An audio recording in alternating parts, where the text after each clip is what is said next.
I think I think the question of how factually true versus how emotionally true the theater is, and specifically this play, has been very much on my mind and Tony's mind from the beginning. This is why I asked Tony to do it, because I wanted it to be filtered through a creative lens, not told. There is a scene in the play where the character of me visits the set of the movie, and the title of the movie is Got Milk, which I think is really quite funny. I told Jeff Goodby, who created the Got Milk logo, the brand, and who's a subscriber of ours, and I told him about it, and he said, "Oh, that's the best use of Got Milk I've ever heard since the original Got Milk." And I asked his permission to use it, and he said, "Yes, of course."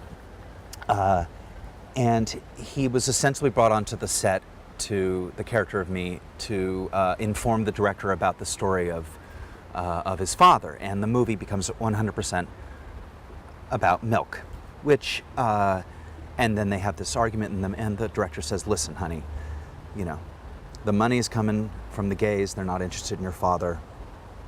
Enjoy the show." Now, that literally did not happen, but that has happened.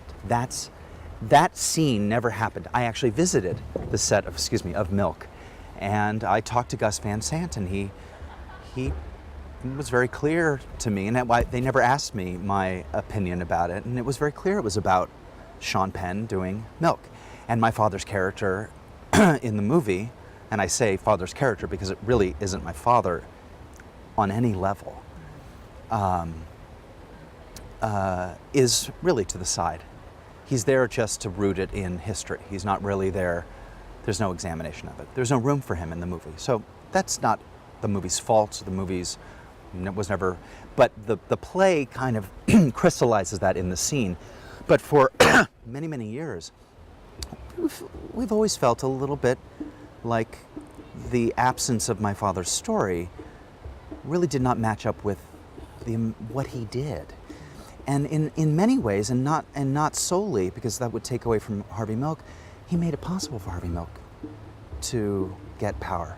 He put him on the Board of Appeals. He gave him the political clout and believed strongly in him, and they were very close friends.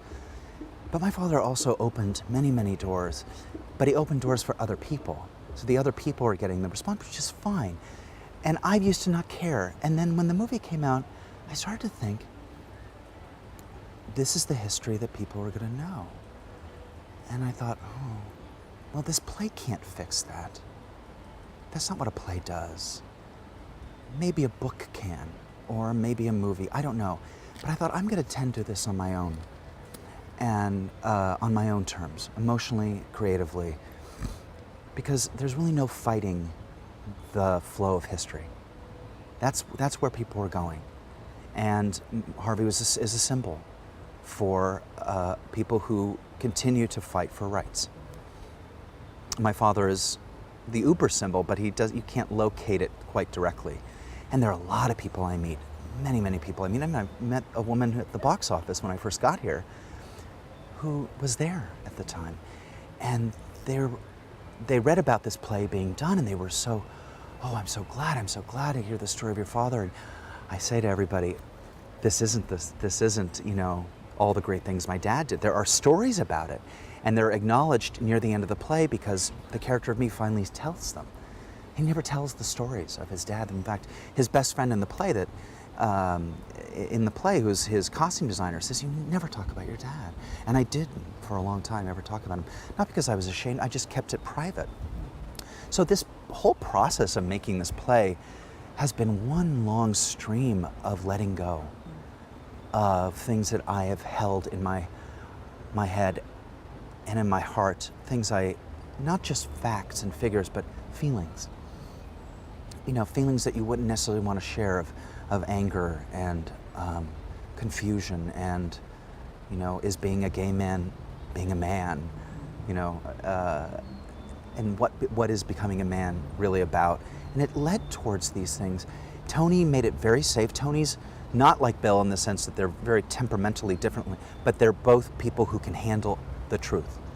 So I've been in the presence of people who have been able to hear what I've had to say and never recoil, never question, never make me feel unsafe. So it hasn't been difficult, oddly. And I came here and did a workshop of it with Tony, and I directed the workshop. And this is before they picked up the commission to do.